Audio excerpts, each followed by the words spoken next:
warahmatullahi wabarakatuh.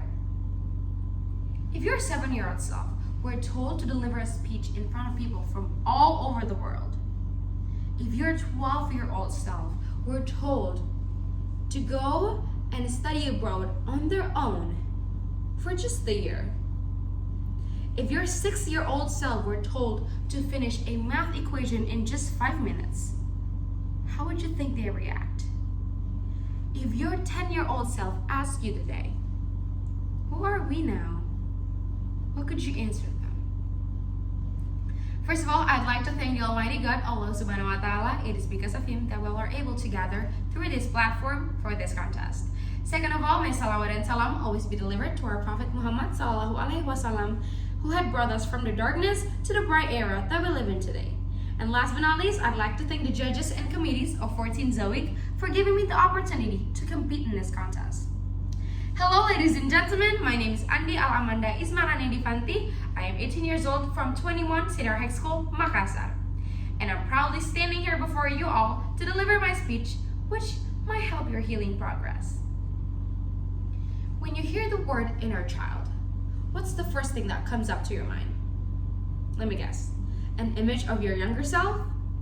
An image of your favorite moment of childhood? Or your least favorite moment of childhood? Well, we all have our own childhood, and each of them has its own moments that somehow form up how we express ourselves today. Our inner child is still living today inside ourselves, either seeking for safety or giving you safety. That is how I define inner child. Children are fragile, easily influenced, and they don't have the ability to think the way adults do.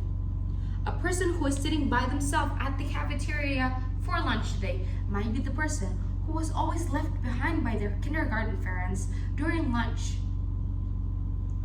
A person who is sleep deprived due to prioritizing their academic validation today might be the person who had lack of appreciation from their parents when they earned first rank at their school.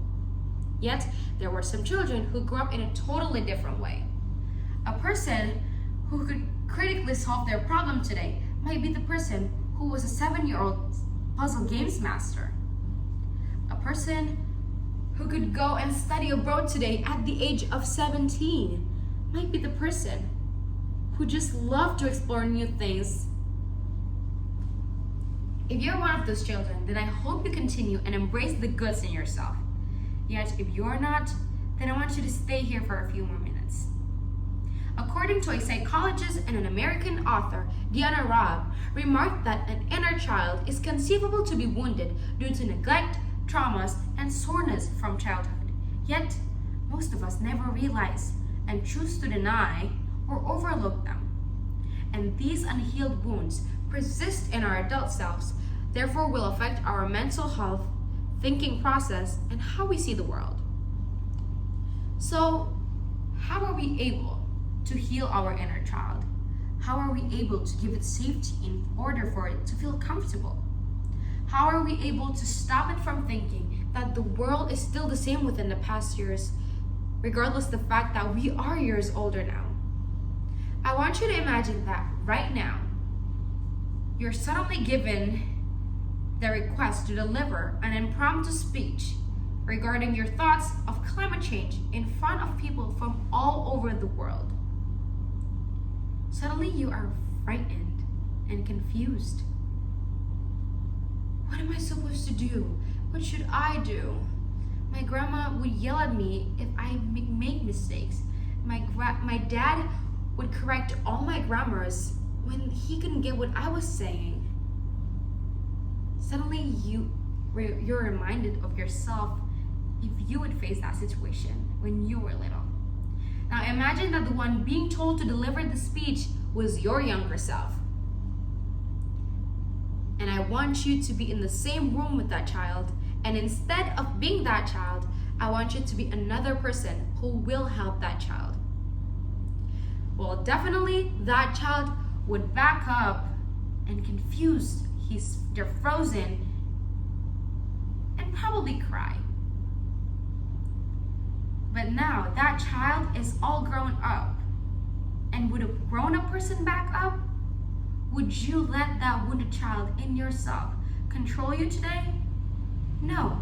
Therefore, why don't you go and give that child a hug and tell them, hey, it's okay. It's okay to make mistakes. And I'm sorry that you had to feel this way and give you the fear to talk. But I can promise you that we will be okay someday. We will make our friends and moms and families proud. So show them that we are truly full of potential, and when we face this situation again in the future, we will not back up.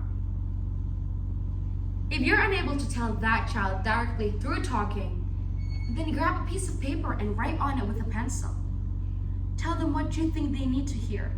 Tell them that this too shall pass. When your words are incapable of delivering, then let the writing do its job. In conclusion, your inner child needs to be forgiven and ask for forgiveness. It needs to be appreciated and valued, to be heard, to be hugged and told that humans do make mistakes and life is too short to be scared. To be loved and taught how to accept the pain. And yourself today is responsible to heal that child through loving yourself and accepting what you are incapable of.